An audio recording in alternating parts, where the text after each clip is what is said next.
Here we are, once again back after missing an episode last week. What happened, Christy? You were working on volume 8, because after the great success of volume 7, we are about to come out with volume 8.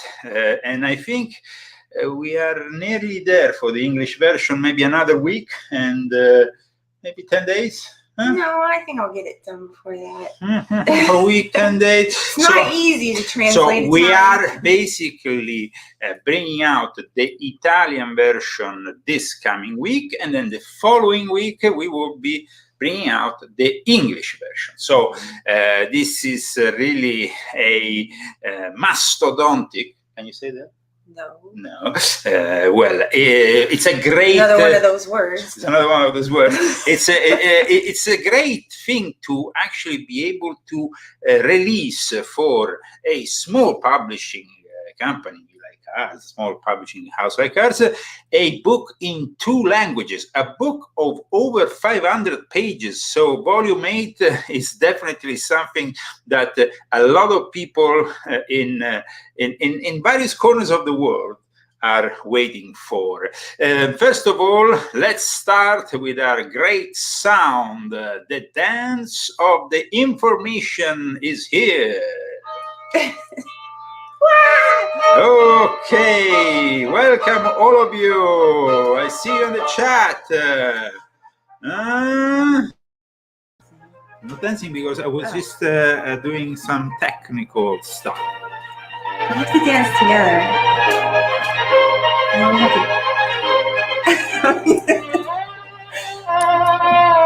Okay, Saturday, November 19th of the year of the Lord, 2022. There's a lot of news, a lot of things have happened in the last couple of weeks. We had also, of course, Trump's announcement. He will be running for the presidential elections of 2024, but there is an internal struggle in the Republican Party that truly sucks. And like I said, in volume 7, of course, I would like Ron DeSantis. I see him as a very capable individual, but I also know that Trump is himself also the guy who started this whole MAGA movement. So there is a lot to be said also about how childish is today's political play. The Republicans get the majority in the House of Congress, and immediately they start their own investigation against Hunter Biden. The day after, the Democrats start their own investigation with Garland announcing. It's just like, what is this? I mean, are we thinking about the future of America, or are we disunited as ever?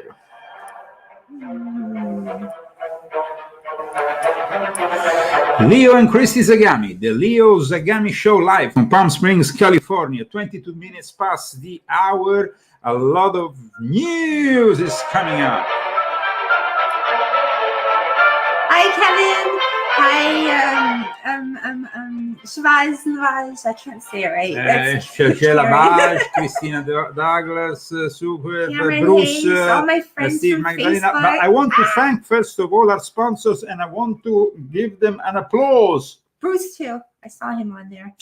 Okay, so the sponsors of today's transmission are Pina and Lisa Bird. The bird.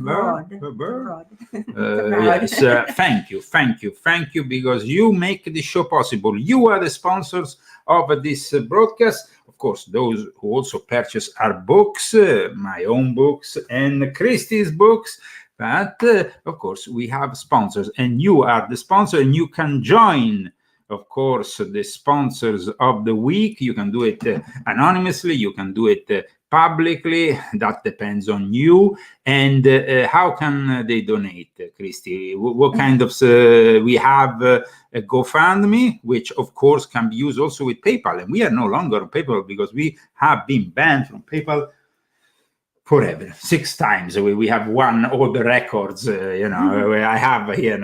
I should have a medal. Being banned from PayPal for 6 times. It's like being banned from Facebook, but it's not that easy to get back. Actually, it's impossible once you have exhausted all your possible accounts. So we are no longer on PayPal. But if you have PayPal and you want to donate, you can go through GoFundMe, which still, fortunately, carries on our donation, and then we have Fundly, which is another very good way of donating. We have been using Fundly now for over 2 years with great results, and on top of that, we have cashapp for those who are in Great Britain and the United Kingdom, because cashapp doesn't work in mainland Europe or in other parts of the world. So it is maybe restricted to these 2 countries, but it's definitely a very good way of donating. So we're going to put also on the screen GoFundMe for those who are interested. Thank you so much for supporting our show. We will be coming back next week on Saturday, but from the week after, once we finally release this book, we will be present more than once a week for all those people who enjoy our show. So please share this video on your social networks of choice, and also, if possible, I say if possible, put like. That's nice. Like, like that, if your finger is not too heavy.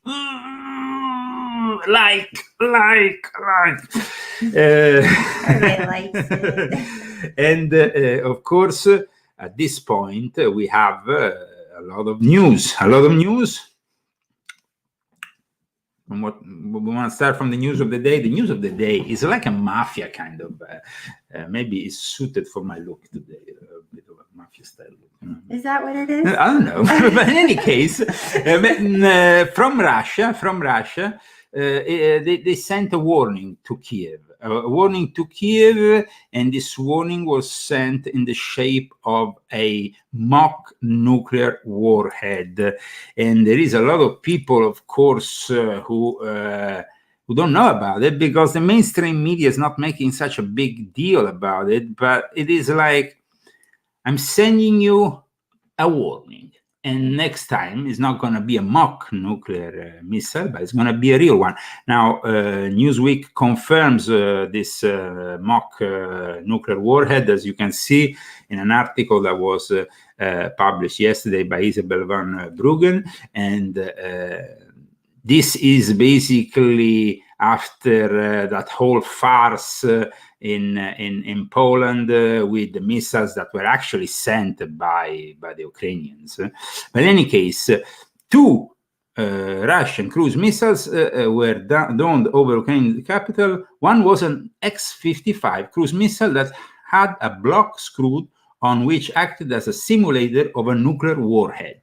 Ooh. So, what is going to happen with that kind of mafiosi message? Well, we of course saw immediately a change in at least in parts of the Ukrainian government, which started to talk. Well, apart from the fact that Zelensky had already been talking about possible peace talks and stuff, but only on his conditions. And his conditions are that the Russians need to abandon all the territories they conquered. Instead, one of his closest allies within the Ukrainian government started to say, maybe we could go into peace talks before the Russians leave the territories that they have occupied. That didn't last that long, because this morning Zelensky is back at it, saying that he doesn't want to have any deal with Russia until they don't abandon the territory. But I repeat, this mock nuclear missile definitely has scared a lot of people, also in not only in Ukraine, but all over the world. The other day, as you know, there was that moment in which we all thought that finally the Third World War was about to start after those missiles. That missile was sent into Polish territory. Poland is a member of NATO. Article 5 wants everybody that are part of this alliance to reply in unison together once one is attacked. So it's all for one, one for all. And this is what happened in those tumultuous hours when they interviewed a Polish gentleman who was there, scared for his life, because, of course, they make it seem like it's the end of the world. And then, of course, I feel sorry for these people that also were killed. I mean, killed by the Ukrainians. And who's going to pay the families of those two individuals that were killed, Christy? I mean, Ukraine isn't. Ukraine doesn't. They probably want money for it. It's insane. By the way, Ukraine today, the snow has started to arrive in Kiev and other parts of Ukraine. Without electricity, they will be really in the cold. But let's see what this gentleman said when he said, "We feared World War III was starting after the missile strikes." Welcome to the Leo Zagami Show with Leo and Christy Zagami.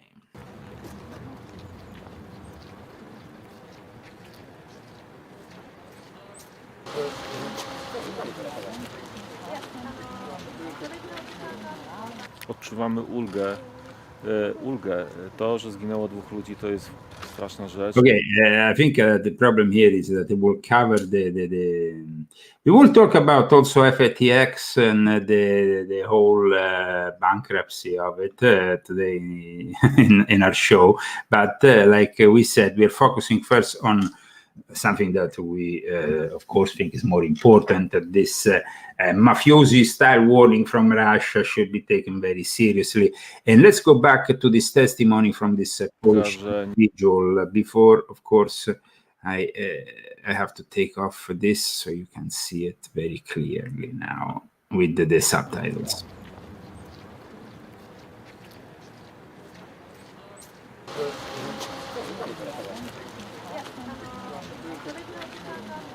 Odczuwamy ulgę. To, że zginęło 2 ludzi, to jest straszna rzecz, ale ulga, że nie jest to konflikt zbrojny taki, jak mógł być, bo się obawialiśmy najbardziej w pierwsze godziny po tym zdarzeniu, że mamy do czynienia z rozpoczęciem III wojny światowej. Cieszymy się, że tak nie jest. Mamy nadzieję, że te wczorajsze hipotezy się potwierdzą, że to tylko przypadek.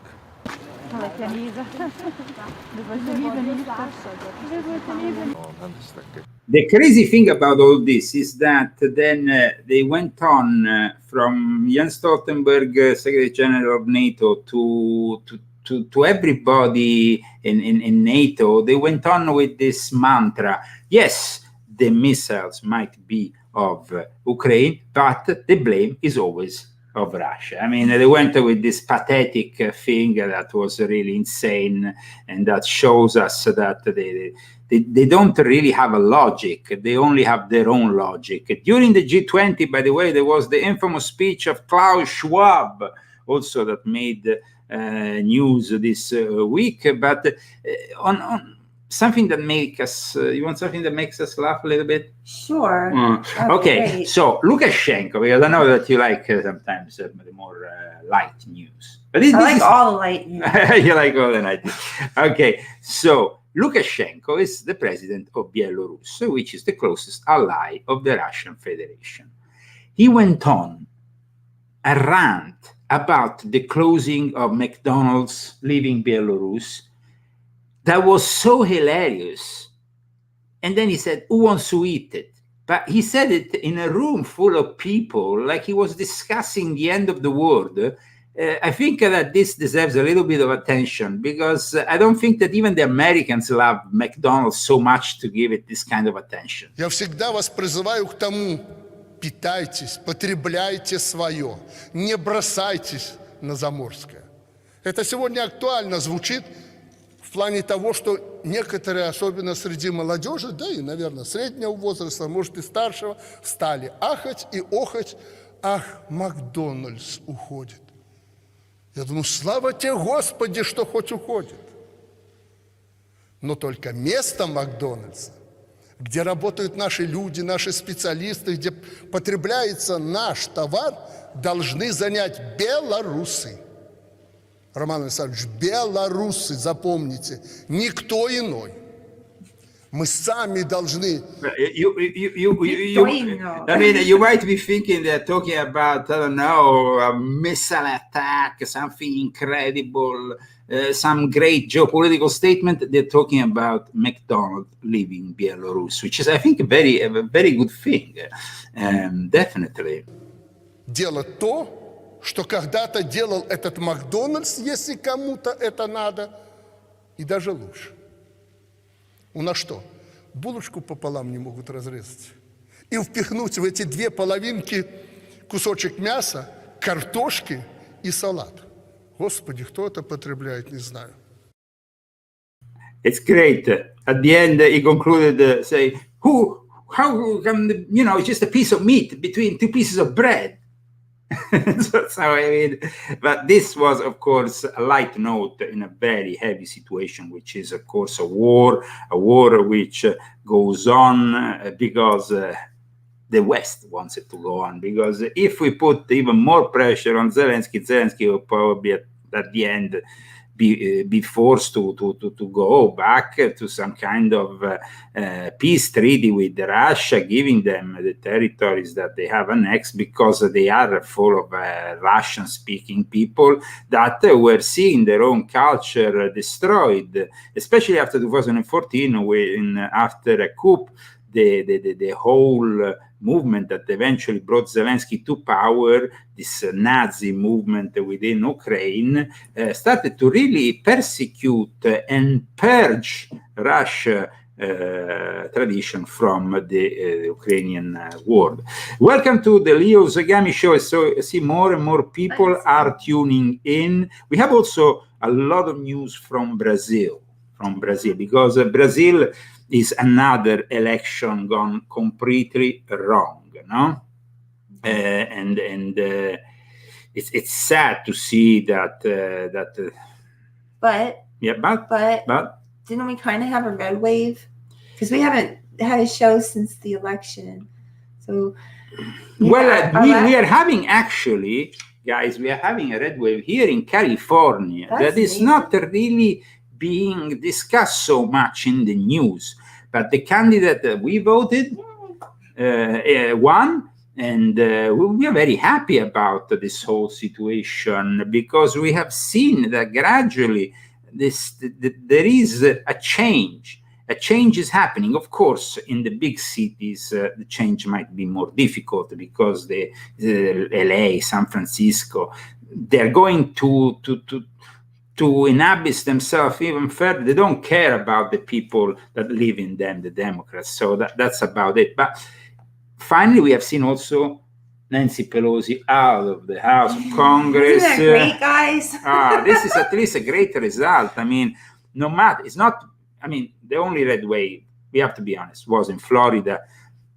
The rest of the US, for one reason or the other, has seen the usual pathetic lies from the Democrats, who in some way are always manifesting some very dubious results. But let's go to Brazil, where the son of Jair Bolsonaro, Eduardo Bolsonaro, says they stole the Brazilian elections. And in the last 2 days in Brazil, I must say, there is been truck drivers, even Indios, coming out of the jungle in support of Indios from the Amazon jungle. Indios? Yes, coming out.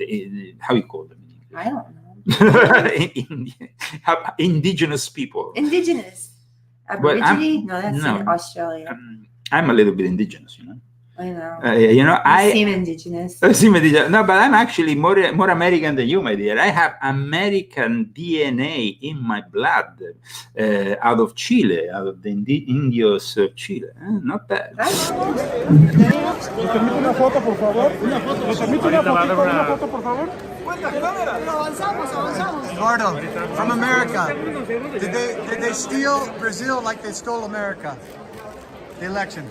Pretty much the same way. We have a lot of questions. Our party is doing is suggesting for the electoral court and a deep investigation because you have a lot of evidences.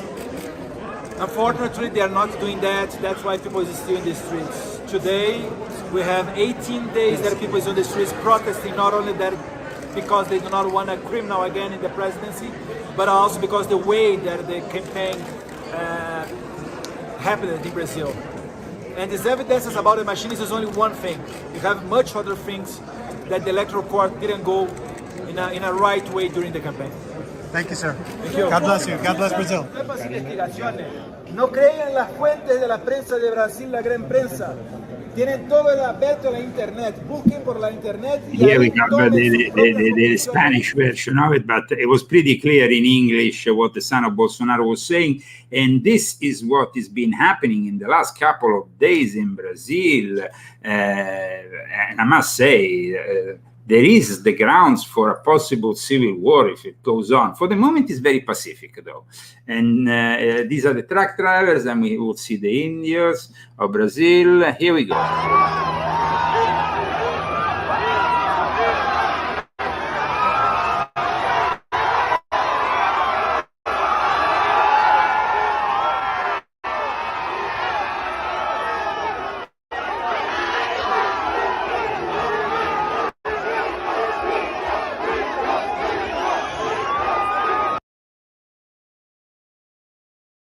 So this is just one of the many scenes, but we can, of course, go and check other scenes. I mean, check these tracks. Seems pretty chaotic. This was a couple of days ago in one of the main cities of Brazil.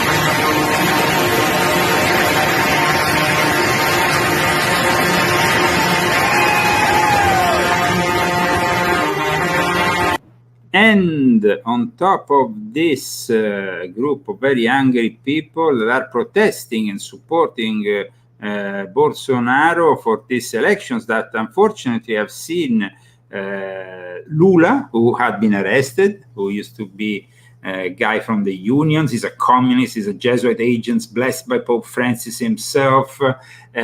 He's a fraudulent president, that's for sure. And even the Indians, the indigenous populations of Brazil, which count 305 tribes and a total of almost 1 million people, which is not a big part of the population of Brazil, but it's definitely the original part of Brazil, as they live covering 13% of Brazil's land. And of course, nearly all of this reserve land lies in the famous Amazon forest. Here they are, coming from the jungle into the cities to complain, and they do it in a very colorful yet peaceful way. Vamos aí, papai. Vamos fazer o pronunciamento Brasília, aqui 14 pro Brasil e pro mundo. 2022. Vamos explicar para o Brasil e para o mundo por que nós estamos aqui. Por que nós indígenas estamos aqui. Por que nós deixamos nossas aldeias e viemos aqui para Brasília. Justamente para juntar com esses milhões de patriotas brasileiros que estão aqui defendendo essa bandeira verde e amarelo. Cacique Ronaldo vai fazer um pronunciamento. Nação brasileira, estamos aqui de frente ao quartel-general. Tenho certeza que algum desses vídeos chegará até os senhores. Quero pedir encarecidamente... And apart from this, of course, Indian intervention, we have another one with subtitles, which might be more easy for the English-speaking world, by a very, very angry Indian that they are particularly angry with the Chief Justice of Brazil, that has, of course, the head of the Supreme Court of Brazil that has approved the result of these elections. So let's see what these Indios say. And I mean, they call him son of a bitch. Yeah, I mean, pretty angry. Ele não vai assumir. Lula não foi eleito. Lula roubou meu voto, roubo do meu povo. Roubou o voto do meu povo. Isso chama-se crime eleitoral. Nós não vamos criar guerra. Nós vamos derramar o sangue. Nós não vamos matar ninguém. Ninguém. Uma luta com paz, só tirar no pescoço e pôr lá fora esse vagabundo Alexandre de Moraes. So he's basically saying that Alexandre de Moraes, which is the head of the Supreme Court of Brazil, is a son of a bitch. Well, they seem pretty angry, the Indians of Brazil. Now, there were people who said, oh, but Lula wasn't really that friendly with them. Well, we will discuss this after the video, because he was definitely more supportive of the Indians of Brazil than the Communist Party, which is in bed with the usual globalist. Ele roubou os nossos votos e deu para outro bandido que é Lula, e descondenaram com o objetivo de ganhar criminosamente, roubando, desviando os nossos votos. Isso chama-se vagabundagem, malandragem, bandido. O bandido aqui no meu país não tem lugar para o bandido. Vocês já mataram muitos índios. Vocês roubaram a nossa terra, o nosso país. Deus esteja conosco, generais do exército, para podermos defender. Now, it says generals because at the moment Brazil is divided politically, but also the military of Brazil seem to be endorsing Bolsonaro, which is still currently in office, while instead the leftists, of course, are the judiciary. Well, that is not a novelty even here in the United States. A nossa pátria querida, amada. And here, of course, you have the name of the journalist who has brought this excellent reportage. Welcome to the Leo Zagami show with Leo and Christy. We're going through the weekly news as we usually do with a show every Saturday morning. Well, it's morning for us. Maybe it's not morning for you, as people follow us from all over the world, especially in English-speaking countries. Do you know that in Great Britain they started to ration eggs? Now, the great supermarkets, Tesco and all the others, Safeways, have... I was trying to think of names. Safeways is in England. Yeah. Some of them are not in England, but I don't think they have Walmart any longer. But Marks and Spencer? Marks and Spencer. I was trying to think of one. These are the big ones. But I mean, Marks and Spencer is a more common kind of brand. Yes, these supermarkets have decided that there is a shortage of eggs. This is the result of the incapacity, not of the Brexit, but of the incapacity of these people who are in charge of power. Now we have a prime minister who is a joke, the prime minister of England. Let's see him with Justin Trudeau, another joke, who, by the way, was kind of like the Chinese leader, kind of like, that was cool. That was cool. But this is also cool. Check out the day after there was that alleged attack against Poland. That wasn't really an alleged attack by Russia, but was actually a supposed mistake or an attempt by Ukraine to start the Third World War, because these people seem to be warmongers, all of them. Well, these two idiots were on the phone with Zelensky, and they really are so ridiculous. I mean, Canada and Great Britain. What kind of leaders do you have? Prime Minister Trudeau, Prime Minister Sunak, President Zelensky, please go ahead, you're online. Hello, Volodymyr. It's Rishi and Justin. I really wanted you to hear from us as friends. We absolutely know how difficult yesterday was. It was horrific for you. It was horrific. They shoot themselves in the legs and then, oh, it's horrific. And these people so... Your country, and we have called it out in the session that we've just had and on the media here this morning, and we made that point loud and clear to everyone who was here that what your country had to live through yesterday was unacceptable and represented yet more. Unacceptable. Okay. It was the Ukrainians who did it. This is, I want to say, but it's a joke. Barbarity from the Russians. We stood united in condemning it.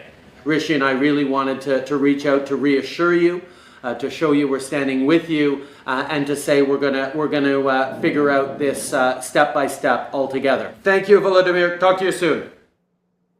And then there's even the Downing Street. He should call Putin instead. They should apologize for all the bullshit that they spew against Russia. Call Putin and apologize for all this BS that they've been spewing for 2 days.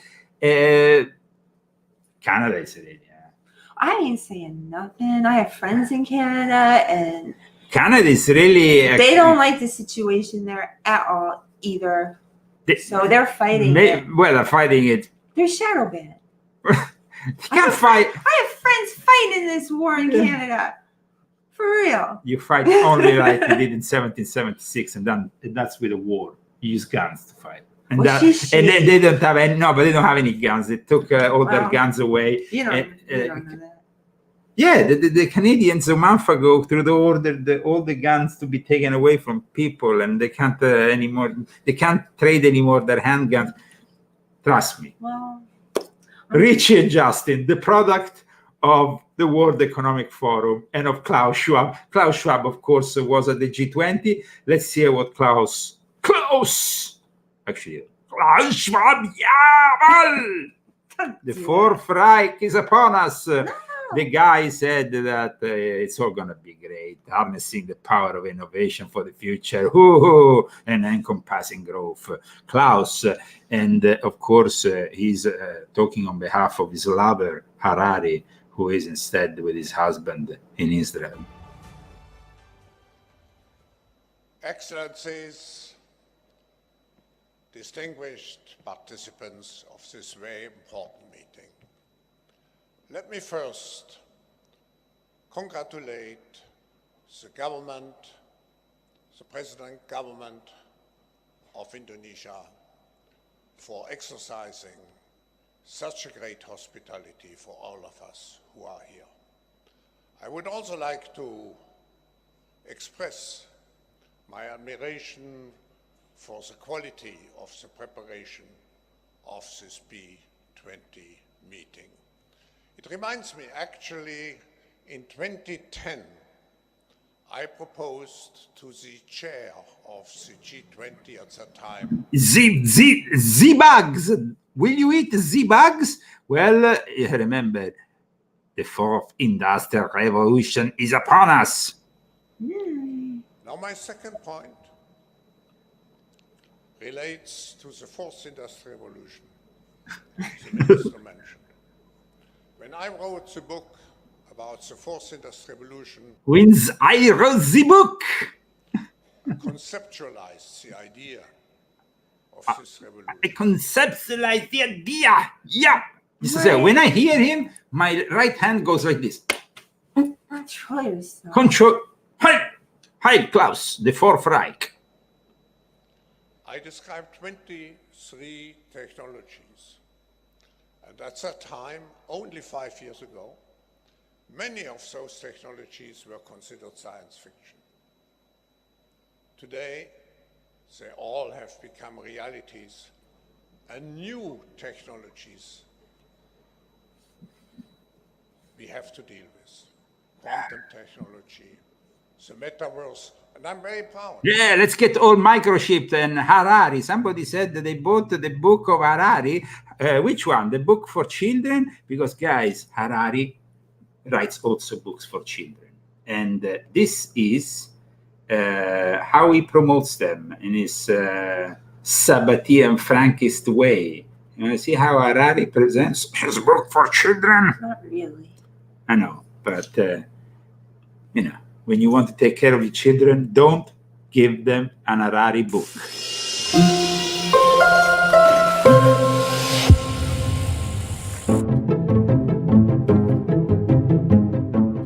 The secret is to ask some really difficult questions and not hide behind complicated language. When you write for adults, if you're not sure about something, you can usually hide it by writing very long sentences with big, abstract words. Then the readers think that they don't understand you because you're just too smart for them. If you try this trick with kids, it doesn't work. They just get bored or put the book aside. You need to keep things simple and concrete. So you need to really know what you're talking about. And if you don't know something, you better say, I don't know. Somebody said, who is this? Well, he is the philosopher of the World Economic Forum. We could even go as far as say the advisor for this new technology that Klaus Schwab is talking about.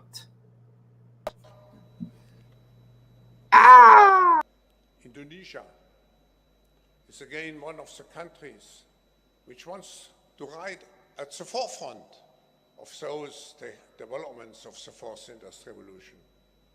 What makes the fourth industrial revolution different? Three things. Three things, guys. Three things. Okay, this is very important what Klaus is saying, because from Klaus depends everything. Because you see, at the G20, Klaus was the boss, the grandmaster. If you want to know more about Klaus Schwab, and of course you want to know the occult background of Klaus Schwab and the Fourth Industrial Revolution, which I call also the Fourth Reich, Volume 7. Did you buy this book? If you haven't bought this book yet, you are a friend of Klaus Schwab.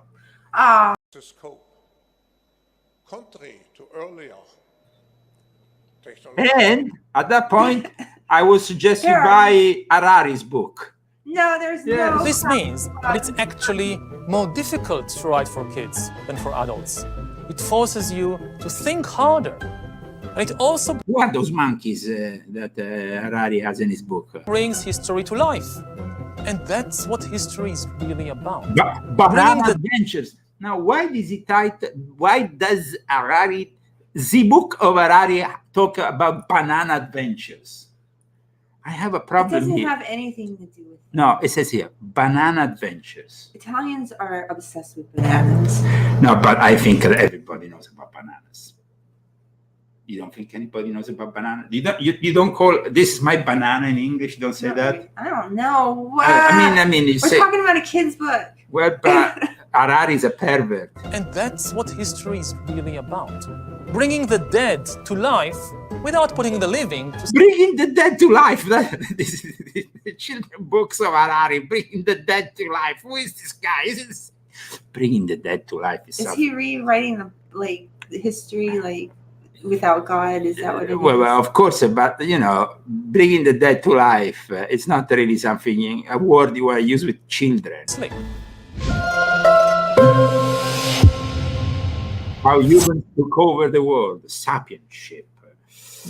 Okay, welcome to the Leo Zagami Show. Please donate to the cause. You can do it through Fundly, GoFundMe, cashapp. And of course, all of this will help us start again when we finally bring out this book, and we will be launching weekly, launching it daily. Not daily, but we will be really present here, guys. We want to relaunch the show once we have a bit more time for us and for you. We want to relaunch the Leo Zagami Show to new heights. Even technologically, we want to give a better image. We're working on that too. The book it deserves all of the And the bells and whistles, because it's a great book. Yes, let's talk about this book, Volume 8. You are one of the very few people who has been able to read this book. I'm the only person that's read it because I translated it into English. Well, and then I have also the guys in Italy who collaborate with me. Okay, they read the Italian. Which is basically the same, because this book is kind of, I wanted it identical.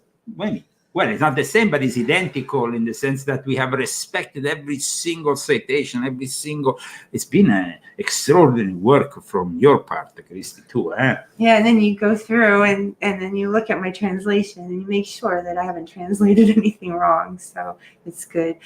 Yes. I try not to translate anything wrong. I'm very thorough. Thorough. Yes, I'm very thorough. But you have to be. It's very important. Because this book is a very important book. Christy, why is this book so important?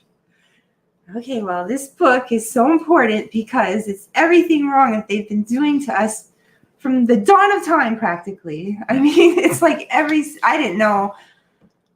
I edited all the English books and stuff, but I didn't know the stuff that you brought out in these books. And it's made me really not trust anything I see, hear, read. I don't trust anybody. So this book in particular, you think it's going to be received well by the people? Yes. It's amazing. I'm not a good salesperson, but it's just an amazing book. Really. It's amazing. And she's not selling my car, she's selling my book. I'm not selling a car. Huh? I don't know. It's like everything that is in the book are all the topics that people get excited about, but then you talk about them from the occult and the secret societies that people don't know about. A lot of people don't know about this kind of thing that you're revealing, and then the history and how it all connects. Everything from Hollywood to what they're doing to us, climate activism, everything is connected, and it's been going on since the dawn of Hollywood, basically. I mean, and there is something that people don't know about Hollywood. There is a connection with the occult, which is really more than what you think. More than what you think, and more of these books that have come out about Illuminati in Hollywood and so on, but really never really. And then it's like you bring in your own experiences in this book. So you say, oh yeah, we're talking about this guy, and oh yeah, I met this guy, and I have this document to prove it. And it's incredible, really. Well, I hope that you will enjoy this book because it's so much material on this topic. I was thinking even of doing another one. You could. You guys definitely. Definitely. Could do another one. Definitely. But let's publish this one and let's see how you will receive it. Volume 8 of my Confessions has also an extraordinary cover. It's amazing. Now I only have the Italian version to show here. Show it. It's so cool, though. This is the Italian version of Volume 8, cover of Volume 8, just so you can have a look at it. Of course, it's only the front cover. You have then the cortex of the book. You have the back cover and all that. But this is basically the book, the book. This is the book. This is the book in the Italian version because the Italian version comes out 1 week before the English version. So we have already the cover, and it's a very, very, very, very, very detailed cover, with a lot of symbolism in between. And then there's the back, too. And then there's the back. I think people will like it. Very excited. I know that people are going to like it. I'm very excited for this endeavor that it cost us really a month of work. All summer. And summer up until now. Yeah. It's like I started my translations in October. October 1st I started. You started October 1st. I've been working on it since before, just at the beginning of the summer. I started to work on it. Some material was already laid out by a previous publication I've done in Italy regarding this topic, but it had all, of course, had to be reworked. What song is that? Now we don't give such information. It's all somebody's asking what song is on the cover. I think that this is you have to understand the guy who made the cover is himself in a way a protagonist of this book, because he was himself a record producer, famous record producer, and a DJ who was part of the Temple of Psychic Youth of Genesis Peerage, which is one of the groups that we discuss also in this book. So it's incredible how he has also given his own perspective. So, of course, I look at Vincenzo differently. Absolutely, definitely. But it is cool that he has rejected his past, like I rejected my past in the OTO. He has rejected his past in the TOPI, Temple of Psychic Youth. But for the first time, we will be able, thanks to this book, him with the images, of course, that have been placed on the cover and all the symbolism, and me with the content of this book, describe you how all the latest trends also have taken place, from the people who are there with the piercing to the tattoos. They all originate from secret societies, these fashions that were launched, no? And people don't know about it, or they don't know about the world of fashion, how Epstein worked really, because Jeffrey Epstein is, they are talking about now the release of bunch of documents, but we have some incredible information in this book.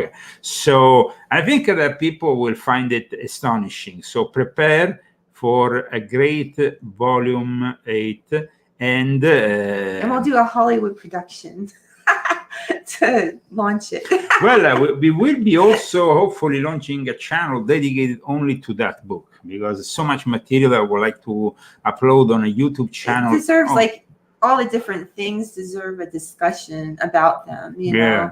Like we can have like do they call it a round table when people talk about a book? definitely Like that would be cool to have like a kind of thing where everybody can talk about what they're learning in the book. And I think that's a good idea, because I certainly wanted to talk to him about it, but I couldn't because he was still writing the book. So I mean, I have a lot to talk to you about.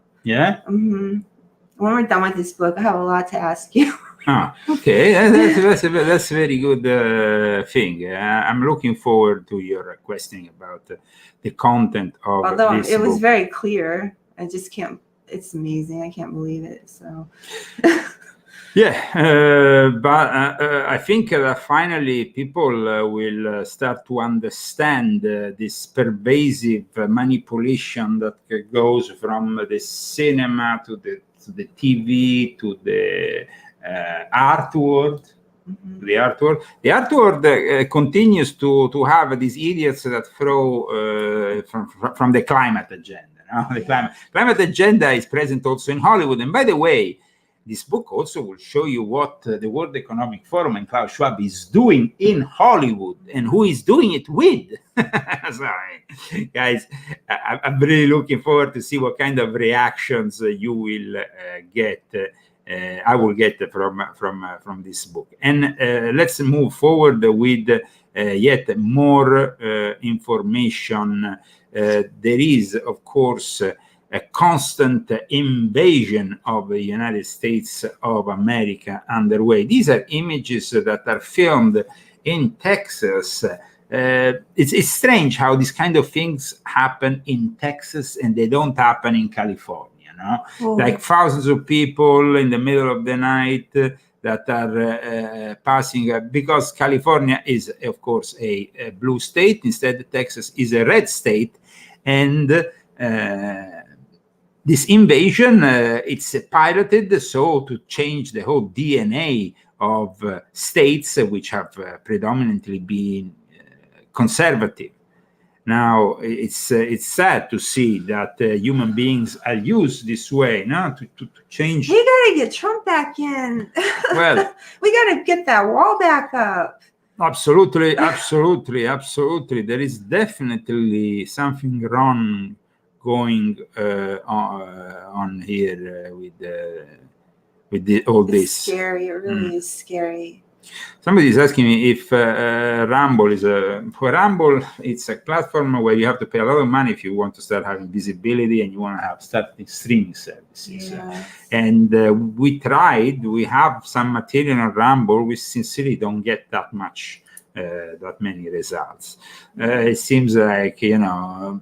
No, Leo Zagami is an old school YouTuber, so I mean, for me, and though I've been censored and removed a bunch of times, we are still insisting on transmitting on this platform. But of course, we will need your support, because we are about to change things around, and we might maybe in the future even open a live channel on Rumble if we will be able, if we are able to afford it. Because it's an extra cost. Really... But we will be investing money on transmitting more on YouTube. We are about to transmit on 5 channels rather than 3. At the moment, we are transmitting on the Leo Zagami Show official channel. Then we have the Lesule Show, which is my Italian. It's also the Leo Zagami Show official channel. And then we have also, we are transmitting on Facebook, the Leo Lion Zagami in America. But from... maybe not next week, but the week after, we want to start broadcasting on 5 different channels to make it even more. So if they start, maybe censoring one, we continue to do, we continue to resurface. But of course, we don't have the thousands of people who used to follow us back in the days. I see some of them coming back. Though. Some of them are coming back.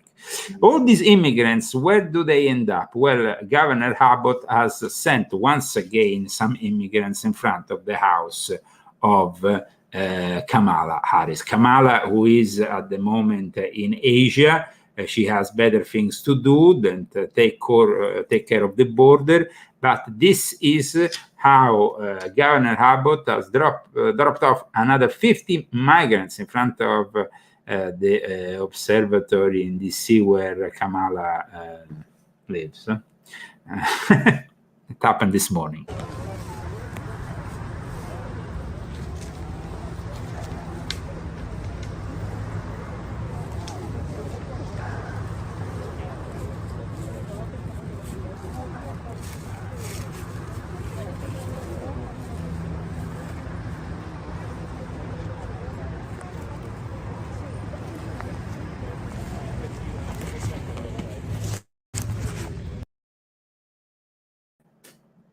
Let's remember that she was put in charge of the border by Joe Biden. She never did anything. What she's doing at the moment is instead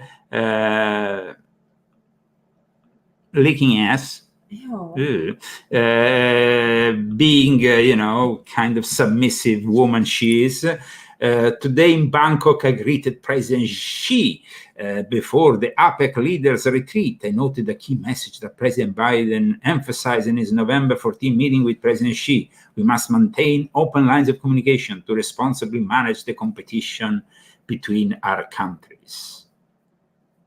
These are the two people. On one side, you have somebody who really has some serious, I think she has some cognitive and some impediments. She's not really there with her head. I'm talking about Kamala Harris. On the other side, you have a very skilled person who has just ratified the possibility of staying there for life as the Secretary General of the Communist Party, and that's Xi Jinping. In the meantime, though, as you have just seen and witnessed, Governor Abbott has dropped a bunch of people in front of her house, so maybe she's going to take care of it. Of course not. What happened this week, I was saying at the beginning of the show, is that we have really a childish kind of play between the two parties. One party does one thing, the other party does another thing to just further their own anger, which is not really part of how we should take care of the country. First, we had the Hunter Biden probe launched by the GOP as soon as they established themselves as being in the majority. couple people on the vision almost line right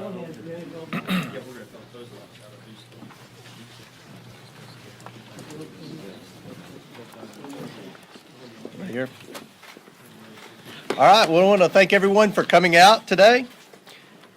Today we're going to provide you with something that you all aren't used to with respect to congressional investigations, and that's evidence.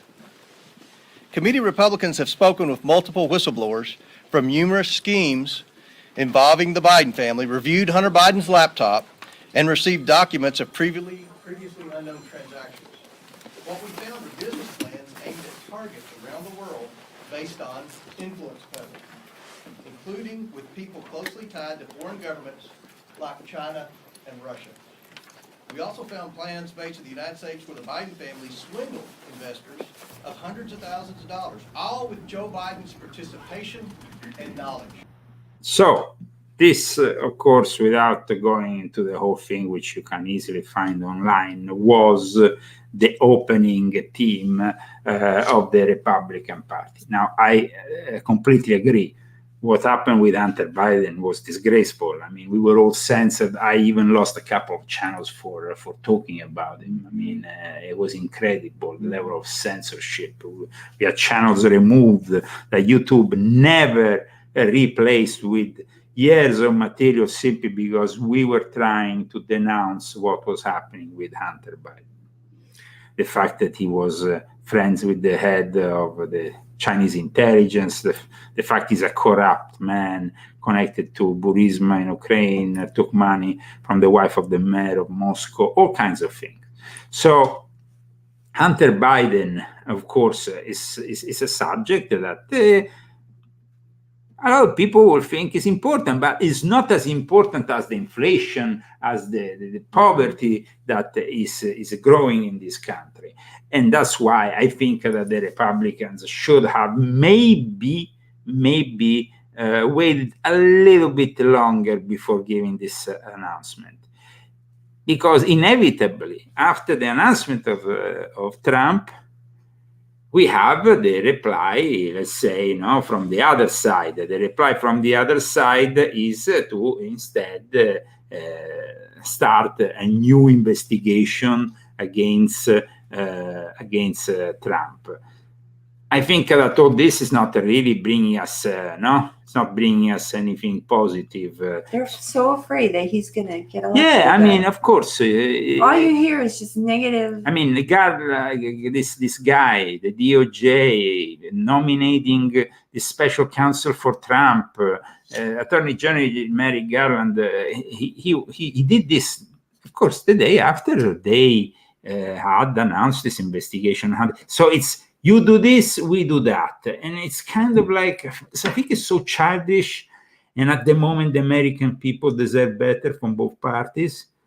I think that this is very sad. But let's go and check out the criminal probe announced by Garland. Just a brief excerpt. All right, everybody, let's go out to the DOJ right now. Attorney General Merrick Garland making this special announcement on investigations into Donald Trump. Let's listen. That have received significant public attention. The first, as described in court filings in the District of Columbia, is the investigation into whether any person or entity unlawfully interfered with the transfer of power following the 2020 presidential election or the certification of the Electoral College vote held on or about January 6, 2021.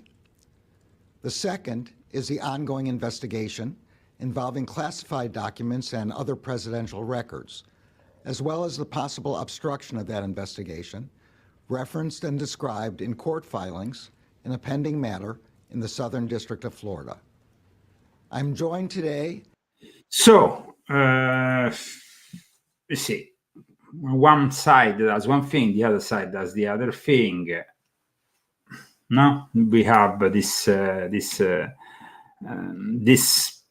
aggressive behavior. They're all working for the same people. Yeah, because on top, in the end, they're working for the same people. It's all corrupt. All of it very corrupt, absolutely. We have a friend, Telesmonto News, we want to say hello to him.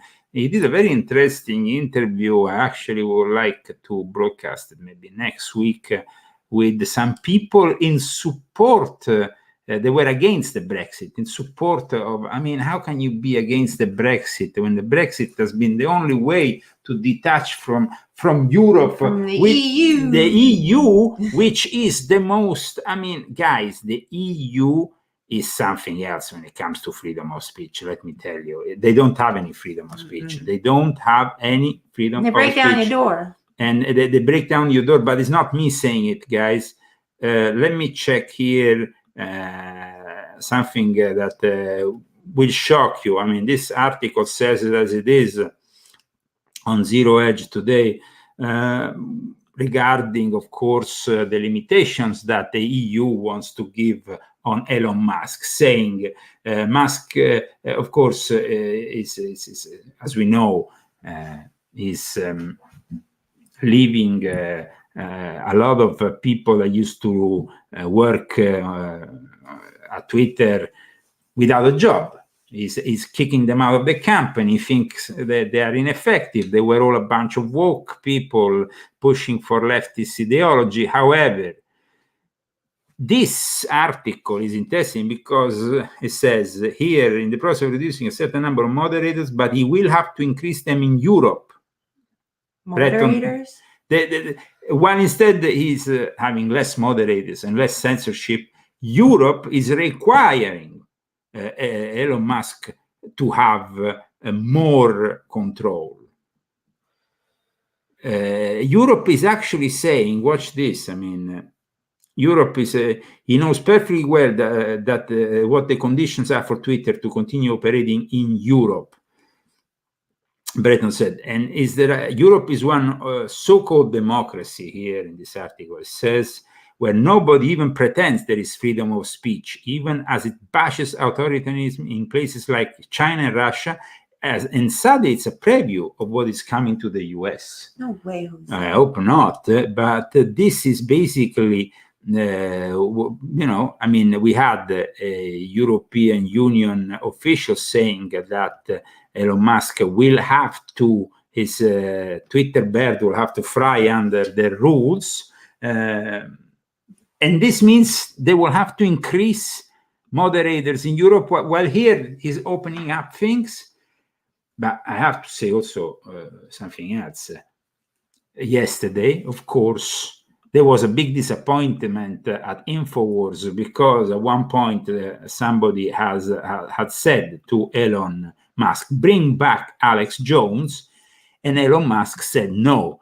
Now, this really, in a way, I'm not surprised because Elon Musk is not really a real conservative, of somebody who wants to push a real freedom of speech. There is some things regarding Elon Musk that are not really. Well, the obvious things, obviously. He wants to microchip your brain. He wants to make you into a robot. Really. Yes, I mean, he should have said yes. He should have. He has reinstated Babylon Bee, which of course was ridiculous because they are, you know, they make comedy and they were banned from Twitter. He might reinstate. Maybe there is currently a poll. Did I say it well, yeah, Christine? There is actually at the moment a poll regarding President Trump on if he needs to be reinstalled or not. There has been over 11 million votes received so far. What's going on? And Trump is winning. Trump is winning. There is a large percentage at the moment. The poll currently has over, I mean, as I said, we're talking about millions of people voting, with 52.3% saying Trump should be reinstated and 47.7% saying he shouldn't. Now, it's a small margin, but still it's a margin in favor of... Why is it always like this? It's always like, you know, these numbers that... I don't know if you are on Twitter or not, but if you are on Twitter, for those people who still like to be on Twitter, I will suggest that you vote in favor of course, installing President Trump to Twitter. I think it would be the minimum thing that they can do. Here we have, here it is. See, this is the, and then, you have to just press yes. And then at that point, of course, I'm not going to do it now because I'm not even signed in. But that is how you, so vote yes, of course. Let's move further. I don't like Twitter. I think it's complete garbage. I mean, it's not really something I will spend billions and billions. I don't even go on Twitter. Like Elon Musk did. This week, there was the usual idiots climate activists, even in Vienna. They once again showed the demented millennials showed their war for climate change has to be going through this idiotic. Wir kennen das Problem seit 50 Jahren. Wir müssen endlich handeln. Der Planet wird kaputt. But I must say that here, on the contrary of Italy or England, they were picked up and brought. Stopp die fossile Zerstörung. Wir rasen in eine Klimahölle. Seit 50 Jahren kennen wir das Problem. Die Emissionen sind so hoch wie noch nie. Warum stoppen wir das nicht endlich? Unsere Regierung muss die Verantwortung übernehmen. Hitzewellen, Dürren, die Landwirtschaft wird nicht mehr funktionieren. Die Leute werden sich die Köpfe einschlagen, weil sie nichts zum Essen haben. Wir müssen jetzt handeln. Wir müssen jetzt handeln. Hi, Fourth Reich. And in Vienna, there is a lot of things going on in Vienna. I talk about Vienna in a chapter of my book, Volume 7, because Vienna and its Illuminati are very important for the whole development of this new world order. So apart from being the Austria, the birthplace of Adolf Hitler, and having really aided and abated the Third Reich, they also have very much the birth of the Fourth Reich, which is happening right now. So it was interesting to see this happening in Vienna this week. Welcome to the Leo Zagami show. We are still going through this week's news. And of course, there is some people who are really out of their minds. I want to show you this Democrat, Sheila Jackson, who said that the reparations for African Americans will have helped stopping COVID-19 transmissions. I mean, you must be truly demented. I'm totally against reparations for African Americans, because if we start with the reparations for African Americans, every country in the world has had slavery. And if we go in the past of the ancient, the Roman Empire had slaves. What should we go? The people, half of Rome used to be, their ancestors used to be slaves. This is complete BS. And so check out this insanity. These people are clowns.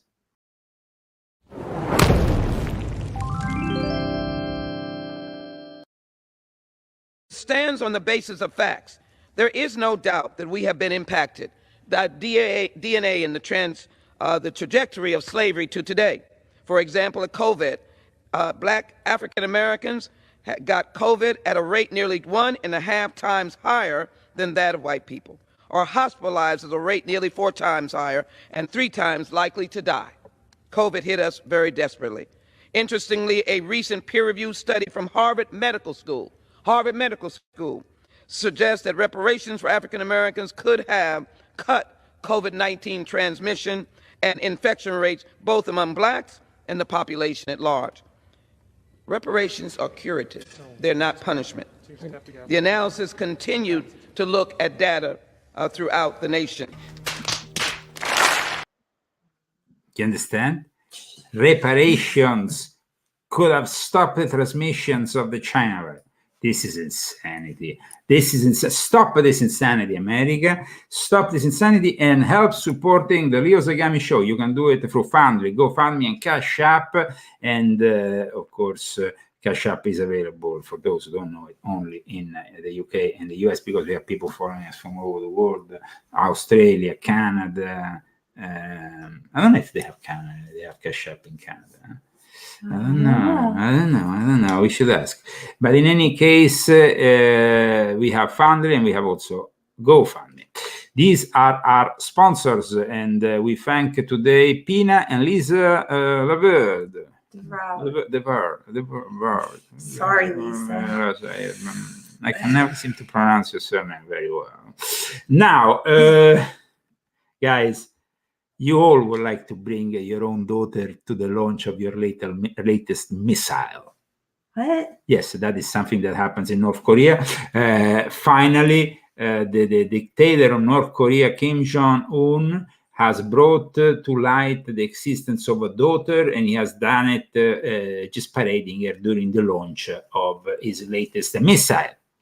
That, of course, sparked controversy in Japan and blah, blah, blah. But the thing is, why do you want to bring your daughter to... Because that's why. Huh? Huh? Because he's in North Korea. And that's what they do. That's what they do in North Korea? That's what they do. That's a fun day in North Korea. But I bring you to the... It's like going, I don't know, to the circus. Okay. I will bring you today to attend the launch of my latest missile. And this is a great fun day for you.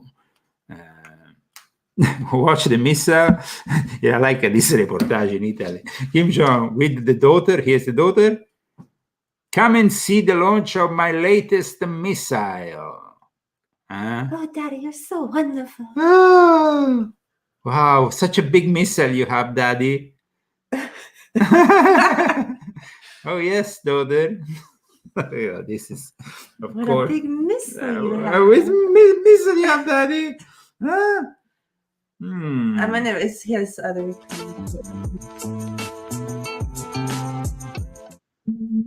Yeah, maybe they say that if you are ostentating something big, like people who love big things, it's because they have it very little between their legs.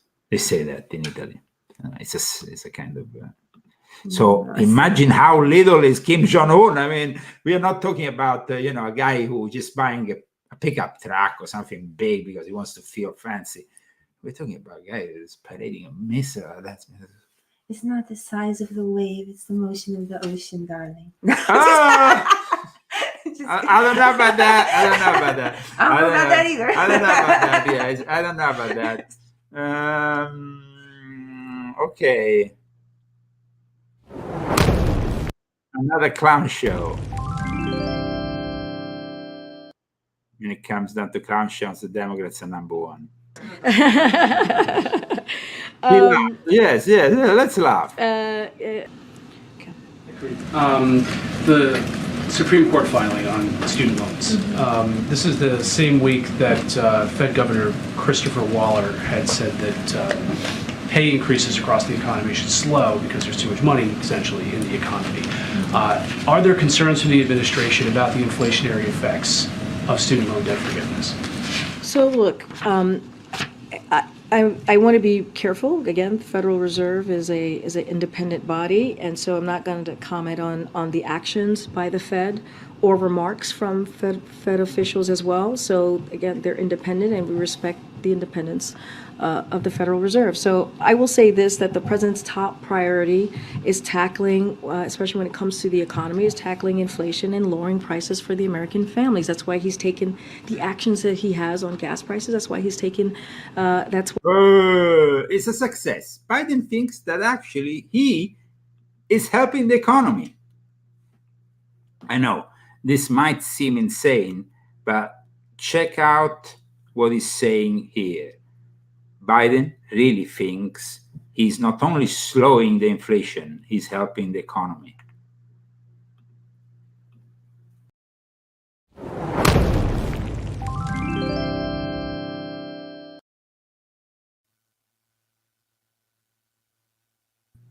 Where is he?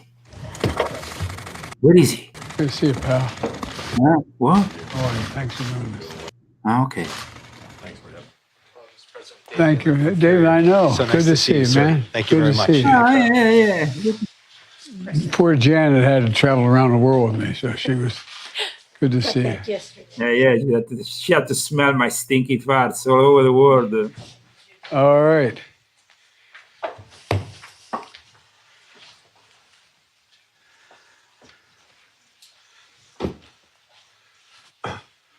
Hello, everyone up there on the board. You know, I've called together a group of labor leaders and business leaders to discuss progress in building the economy from the bottom up and the middle out. And our approach, I believe, is working. The economy grew at 2.6% last quarter, while inflation started to slow. But it's going to take time to get inflation back to normal levels. And in 6 short weeks, Americans are going to start to feel the effects of the Inflation Reduction Act. And this matters to folks like Bob, who lives in Long Island, who has had diabetes for nearly 50 years, and he's had a leg amputated. Bob came to the White House a few months ago. There are millions of folks like Bob. We're also helping folks save money on their energy bills. You can get up to $600 tax credit for new windows. That's why I'm here today, to open to good ideas to continue bringing inflation down and continue creating an economy that works for everyone. Thank you, Mr. President. I think we're going to just pause a moment while we have the press depart and we turn to the rest of the meeting here. But as they do, I'll just add my thanks to all of you for convening here together. We're just back from a long overseas trip here, so looking forward to the conversation. Thanks so much. Thank you. Thanks, guys. For bringing Ryan. Let's go. Thanks, guys. Thank you. What's your message to North Korea?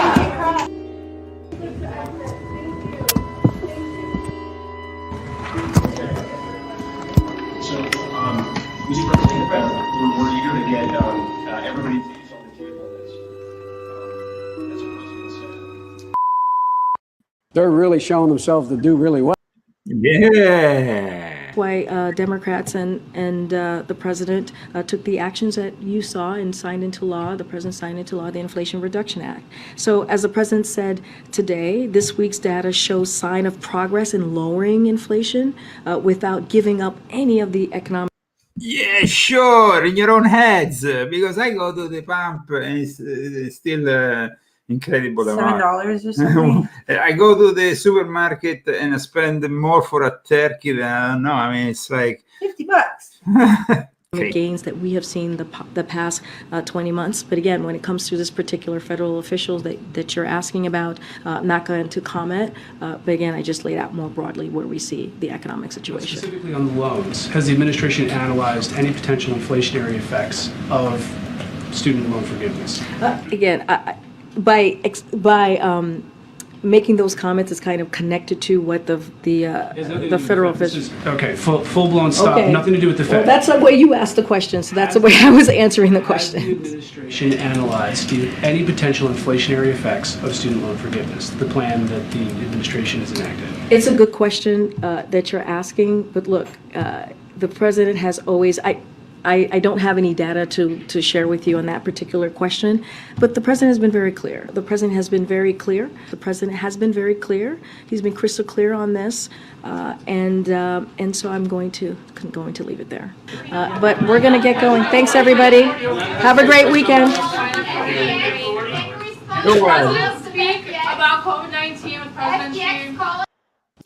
Yeah. I don't have any data to. I don't have any data. She doesn't have any data. That's her favorite answer. Karine Jean-Pierre, the spokesperson of the White House. Welcome to the Leo Zagami Show. Soon we will be talking also with our viewers, opening the phone lines. But before we open the phone lines, we have to check out Michelle Obama, because Michelle Obama kicked off her tour with Ellen DeGeneres talking about her hair. And I wanted Christy's opinion about this, because Michelle Obama said she couldn't wear the hair the way she wanted and show her real hair. She was always wearing a wig when she was in the White House. Michelle Obama and Ellen DeGeneres. We know that Michelle might be a man. DeGeneres is kind of a man, so I guess they get on well together. Wow. All right, we're listening to little DJ Nice right now, but look at us.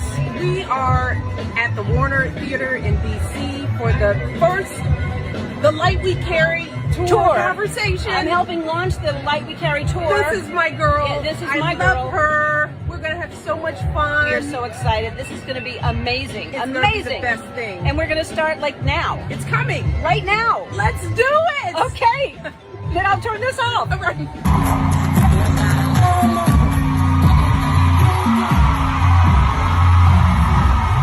Big Mike is back.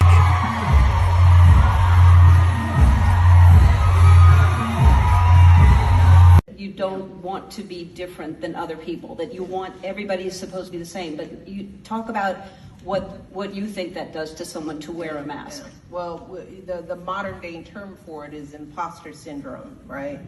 Where people, you know, who are different feel like somehow I don't belong in this space. And again, this isn't just about race, because I'm surprised at how many men, when I talk about this, say, yeah, I feel that too. You know, it's the same feeling when it's that doubt in your head that maybe I am not supposed to be here. Maybe I am not qualified to be here. But it's also the code of ethics at a workplace. You know, I mean, as Black women, we deal with it. The whole thing about, do you show up with your natural hair? You know, braids, y'all. You know, but, you know, as First Lady, I did not wear braids. You know, because I was like, okay, first of all, they're just getting adjusted to being the first Black. We got to ease up on the people. You know, it's just like. Now, there is a lot of talk about Michelle Obama as a possible candidate. What? Yes, there is a lot of talk about Michelle Obama, Big Mike as a possible candidate. Michael versus Trump 2024, somebody says. And when she was asked if she would support the candidacy of Joe Biden, she actually kind of stumbled a little bit, and she wasn't really giving in her endorsement for Biden. So a lot of people are really thinking she might. Maybe Oprah's gonna run. Who knows? But Big Mike might run too.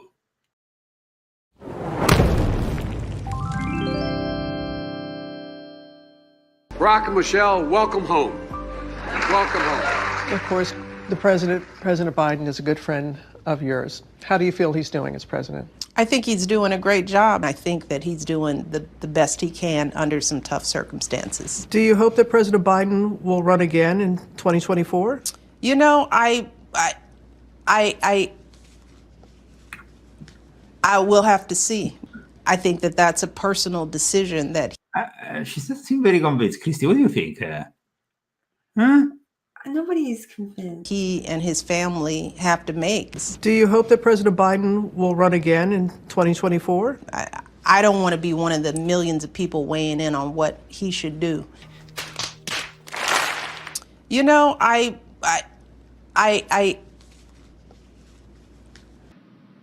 It's just sick. They're really showing themselves to do really well. Come on. Come on, man. Come on, man. No. There was a famous presenter who then died the week after she said it.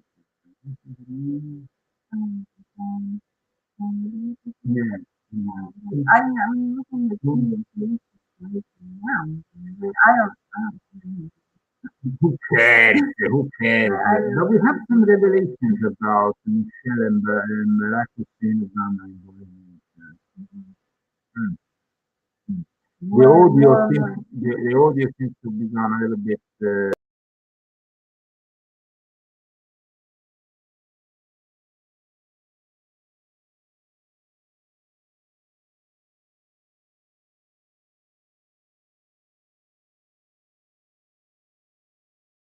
Ran the whole show with the wrong brand, with the brand change. Sorry, guys. Here we are, the Leo Zagami show. I don't think anybody was fooled. Anybody was not. This is not Leslie. It's not Leslie. Okay, so the Leo Zagami show is still on, up and running, and we will be receiving calls soon. But of course, we are also very interested in this confrontation between Donald J. Trump and Ron DeSantis. Now, there is an organization who has run a poll. I know how to pronounce poll, Christy. Poll. I'm pronouncing it well now. Yeah, you used to say pool. Yes, Now you say pool. I used to have a swim every time I was talking about poll. You say that word a lot. Yes. Okay, so here we have this poll regarding either DeSantis or Trump in various states. And here we go. We have actually in Iowa, DeSantis is very much up. I mean, Georgia primary, Ron DeSantis 47, Donald Trump 41 in Georgia. Florida, of course, Donald Trump is down with respect to the Ron DeSantis. This is quite incredible. New Hampshire, Ron DeSantis 45, Donald Trump 45. So they are exactly the same. In Iowa, Ron DeSantis 37, Donald Trump 52. What do you think of these polls, Christy? I don't understand. What is it for? It's for the primaries, because now, people have to decide who runs for president. And it's going to be an internal war between DeSantis if he presents himself, which he hasn't done yet. So yeah, that's why I was wondering, because he hasn't even said he would do anything. So are you going to vote for DeSantis? No, well, I mean, of course, if Trump is the candidate, he would. I mean, too many people are dissing Trump. I like these days. DeSantis too. I do. Yes, but I like Trump. I like Trump, and I think the fact that the DOJ is investigating him will make him gain even more credibility now. This new investigation. His speech the other night was so good. Didn't you enjoy it? I mean, the speech that he made the other night, it was really great. Yes. We were wearing our hats. And is the audio okay? Because some people say it's okay, some people say it's not okay. Guys, is the audio okay? Please let us know in the chat. We know that the replies from the chat come with a few seconds in delay, so we will have to. Do you hear us clear? It's fine. Okay, it's fine. It's fine.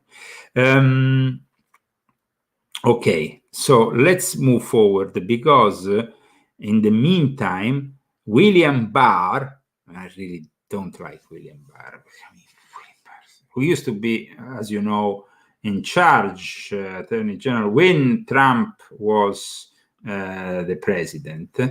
Nowadays, he is not really a friend of Trump. I mean, these people have he has had so many of these people turning their faces against him. You say that in English? Turn their back. Turn the back in such a little time. And this guy here, I really don't like him. William Barr gave an interview yesterday with PBS. In the interview, as you hear, he actually is predicting an indictment of Trump, even an arrest of Trump, maybe. I mean, this is insane. What do you think, Christy? Well, let's hear it from Bill Barr. In September, you said the Justice Department was getting close. You said, quote, getting close to having enough evidence to indict Trump in the classified documents investigation. But you also said you hope they don't indict him. In your view, is there ever a circumstance where you think is appropriate to indict a former president? Oh, yes. If a former president commits a crime, especially a serious crime, they should be indicted for it.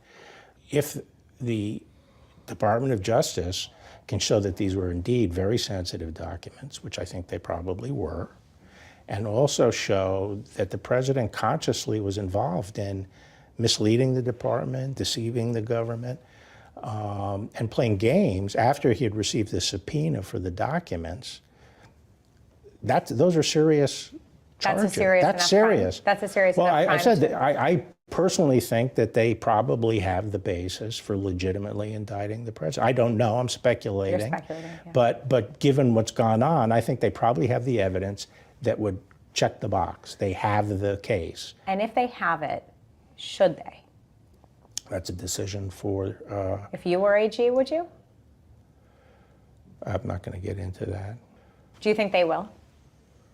I think it's becoming increasingly more likely. And you think it would be appropriate if they did? Well, this is what the Attorney General gets paid, these kinds of decisions. You know, the argument for doing it is that if you let someone like this, who, you know, if the facts are as raw as they may be, and you let someone get away with it, how can you protect these secrets? How can you insist on people in government taking this stuff seriously? So, you know, that's an important thing to weigh, as well as what what it will do to the country and to the office of the presidency. And I think Merrick Garland is going to have to make that call. If Donald Trump were the nominee for the Republican Party again, would you support him? Well, I'm just hoping that it never comes to that, because I think it would be a tragedy if he's our nominee, if he's the Republican nominee. This guy, man, and he used to be the Attorney General under Donald J. Trump as well as under Bush before him. We have just opened the phone lines. You can call us Saturday, November 19th, 2022. We have... Today's my mom's birthday. Happy birthday, Mom! Birthday to Christy's mother, who has made such a beautiful daughter. And you can call us +1 970 577 6369. I repeat, +1 if you are calling from outside the United States. 970 577 6369 is our phone number. Christy, you can read the phone number. 970-577-6369. That's good. That's I want good. to sing Tanti Aguri to my mother. Okay, sing Tanti Aguri to your mother. Tanti, can you sing it too?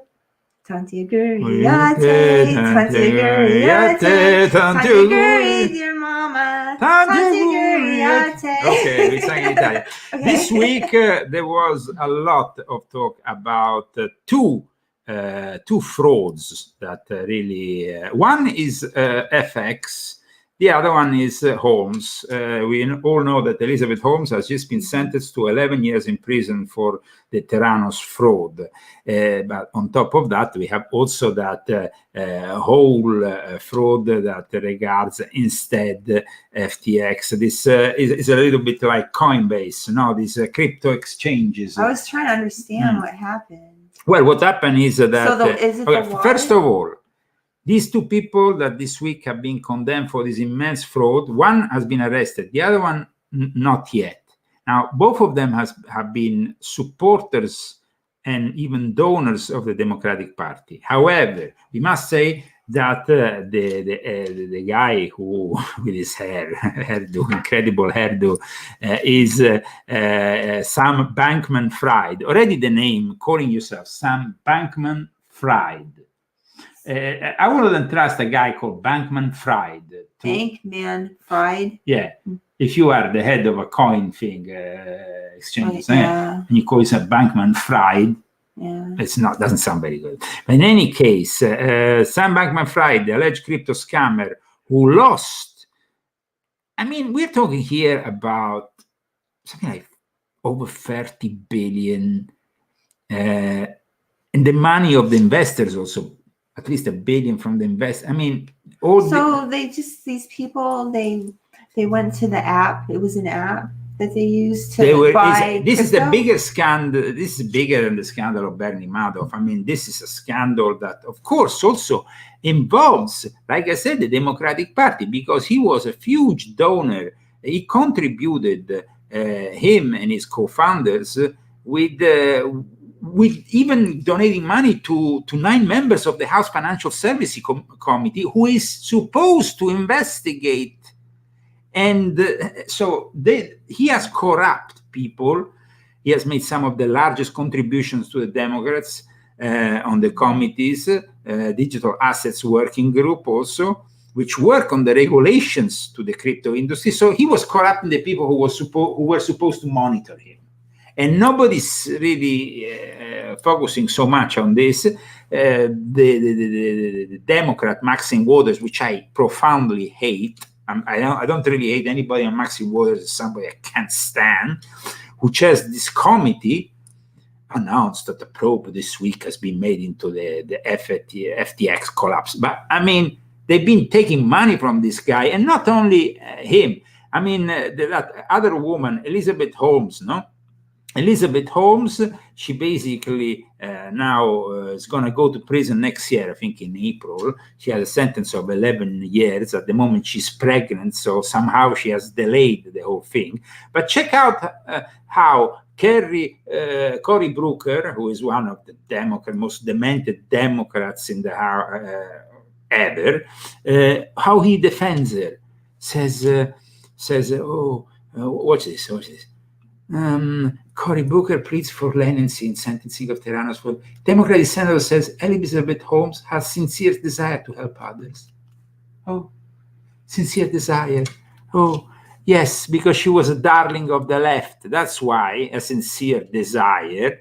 On top of that, we know that she was actually organizing fundraiser for Hillary Clinton back in 2016. And actually the most incredible article, I mean, if you read this article now, after all these years, it doesn't really sound right, because look at this, what this article is saying here. It's totally hilarious. What Theranos has to lose by hosting a Hillary Clinton fundraiser, like she had something to lose. Watch them together. These two frauds. She should go in jail too.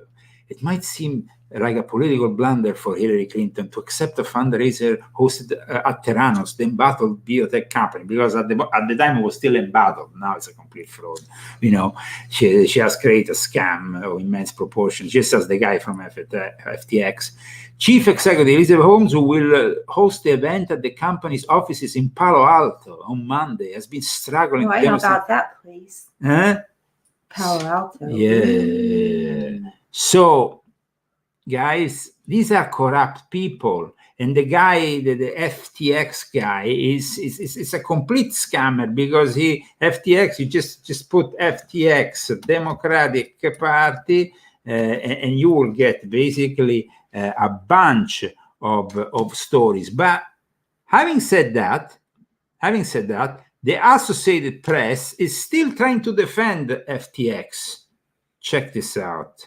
I mean, it's incredible how the Associated Press is corrupt. Associated Press of what? Associated leftist media BS, they should call it.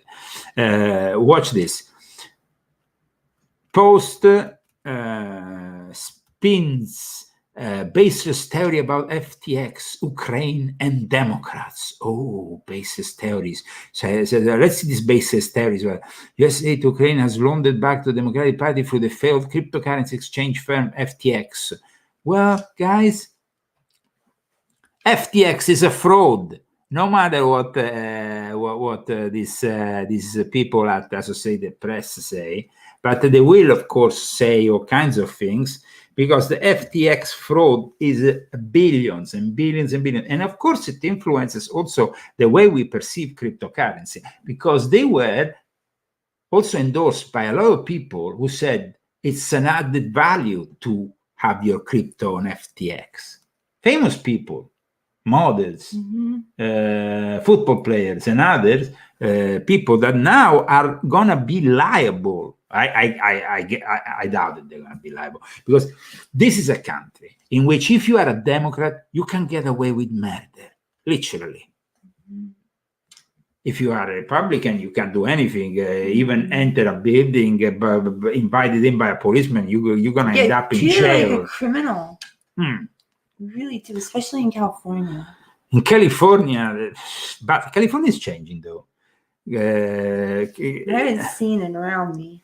Well, of but course. I live in a very Palm Springsy kind of place. Well, okay, Palm Springs, yeah. But our candidate was Ken Calvert, And I want to show a little bit to the people who are basically watching us. California still, it's coming in. There is a lot of stuff that is coming in, but let's check out how this California is transforming itself. I mean, California is becoming a red state, guys. And this is thanks to people who still believe we can change things, not abandon the state in the hands of the Democrats. Watch here, all this territory here, from Los Angeles to Fresno to going up to Sacramento. Of course, on the coast, it seems there is more Democrats, apart from, I guess, Huntington Beach. But California is turning Democrat. This is big news. No, Republican. So sorry, Republican. Sorry, Democrat. But it used to be Republican back in the days. It used to be. It used to be Republican because there used to be Nixon, Reagan, who came from here. So they are kind of waiting for the post-Pelosi future. And they say that it's a bubble, that some people will lose coming the counting of all the various. But I think that there is the possibility that we will see a big change. The California political landscape must change in some way. It's obviously been rigged here for such a long time that people can't even believe there can be a change. That's the problem with California. I was surprised. Yeah? Elections 2022. Let's see the landscape on a map again, a bit better map, so I can check out how it seems at the moment. If I can find a good map that can give us all the various races, key races and stuff. The Bay Area, of course, will always stay probably in the hands of the Democrats. Why you think on the coast they are like this, and on the inside? Because those are the best places, the beaches and all the nice places. And the Republicans and they don't. always take them over. So the Democrats take over the landscapes they like. Yeah, the most beautiful places with the most beautiful nature that they don't deserve. And then they claim that they're trying to fight against it, whatever, with their climate change. Well, fighting for the earth, whatever, in nature. Yeah, that's something. But they're ruining the planet. They made the whole planet corrupt. It's true. Well, in any case, we hope that by the end of the counting of the various, we will have at least a bigger representation of the Republicans. But of course, we have to understand also how rigged is the system here in California. Yeah, and also the mentality. Also in Arizona. Yeah, well, of course that is a different thing because it's a territory that used to be Republican until not so long ago, but is now being really conquered aggressively by the Democrats, who are literally transforming the political landscape, and now they're placing a microchip factory for Apple in Arizona. So kind of like giving them also the work, transferring work that is generated by Democrats. So then they can, when you generate work, you generate income, you can bring more people to vote for you. That's what happens usually.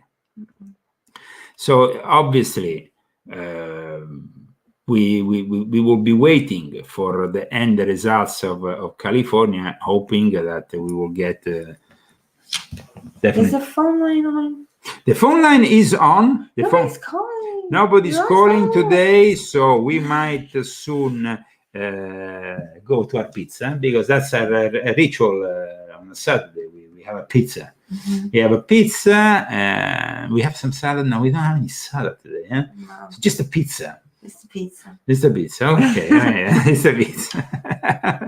and then, of course, I will be doing my show in Italian for all the people who follow me in the Italian language with the show Lesule. So thank you so much today for having followed our I guess show. I'll go get Rambo then.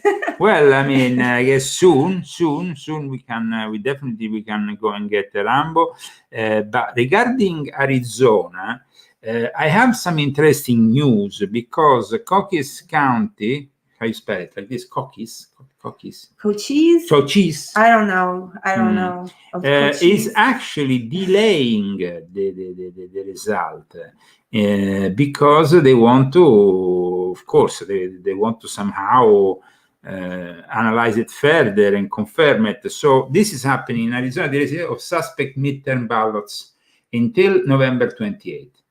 May set precedent for other counties to inspect machines, those infamous machines that in Arizona, unfortunately, have yet again been able to confirm a candidate also to I mean, Democrat governor, nobody has ever seen speaking.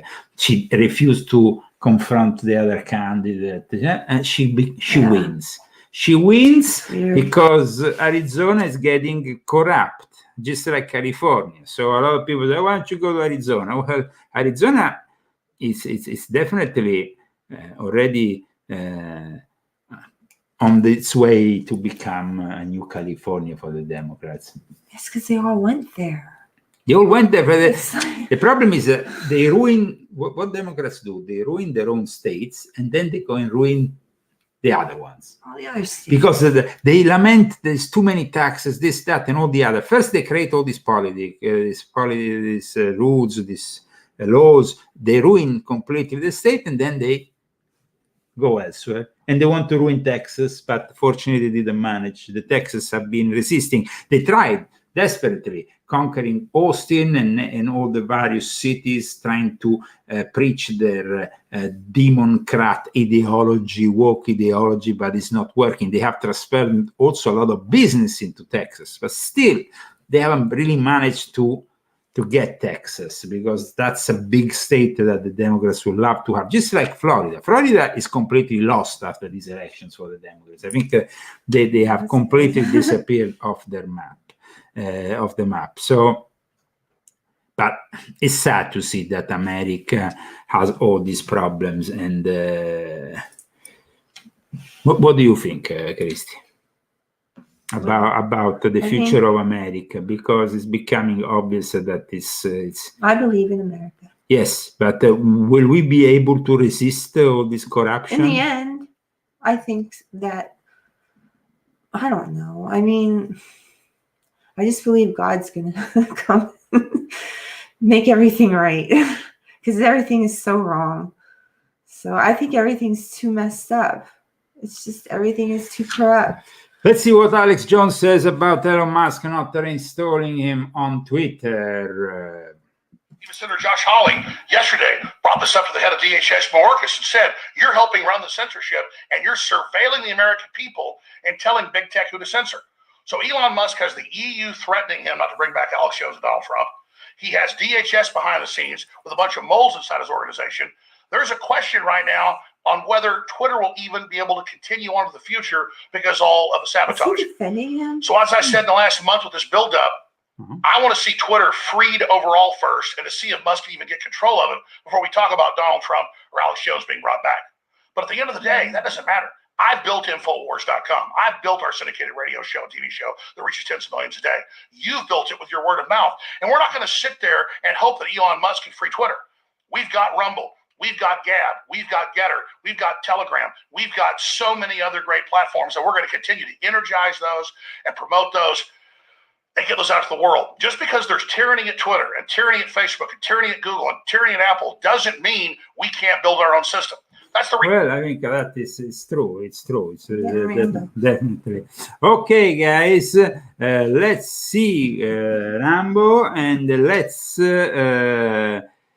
let's leave the phone calls for next week, because it seems this week we didn't have much luck with maybe it's not really working very well. In any case, Rambo is here and the music is ready, and I hope you enjoyed the show. Thanks to our sponsor. Keep on sponsoring us also for next week and for the coming episodes of the Leo Zagami show. You can do it through GoFundMe, Fundly, Cash App. Have a great week. And next week,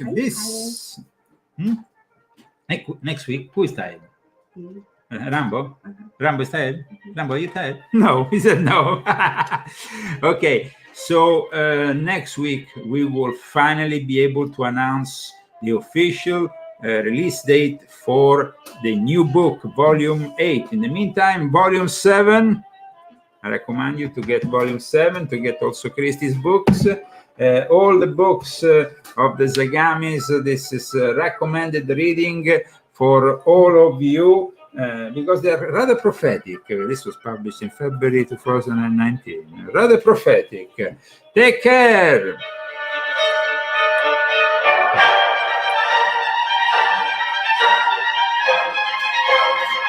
Rambo, come here, Rambo. Rambo. Say hello, Rambo. Hello, Rambo.